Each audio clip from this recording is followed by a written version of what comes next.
અમે તળાજા બેઠા હતા. મારા પપ્પાનું નામ જાવેદભાઈ, આમ મારું નામ રૂબીનાબેન જાવેદભાઈ જોડેજા, મારા ઘરવાળાનું નામ તોસી.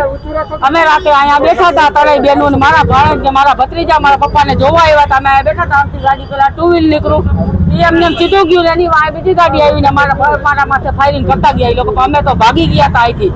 કેટલા રાઉન્ડ ફાયરિંગ 8-9 રાઉન્ડ થયા હતા. કેટલા જણા આવ્યા હતા ફાયરિંગ? એમાં 4 એક જણા તો 2 વ્હીલ લઈને જતો હતો ને, એમાં 3 જણા બેઠા હતા. એક જણો લાકડી ફેરવતો હતો, 2 જણા ફાયરિંગ કરતા હતા. તમે લોકો જોયેલા છો? કોણ હતા?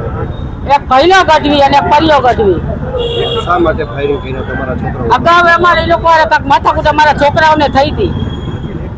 ભાઈ એવું તો નથી કે અમારા છોકરાઓને થઈ હતી કઈ ગમે. અત્યારે અમારા ઘર અત્યારે મારા પપ્પા આટલા સિરિયસ છે, એ લોકો દવાખાના માટે આવે એમ તો અમે આ લોકોને કીધું હતું કે તમે બોલાવી દો પોલીસને, પણ અમારા પપ્પા જેટલા સિરિયસ હતા કે અમારા પપ્પાને લઈને બીજા હોસ્પિટલે જવાનું હતું.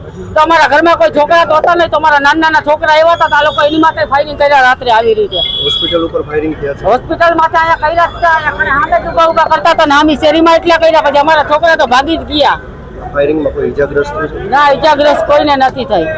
ખાલી ડરાવવા માટે એક જણા માથે ગાડી ચડાવી દીધી હતી વાંકને એ લોકોએ, પણ એ છોકરો ક્યાં વયો ગયો એની એને ખબર.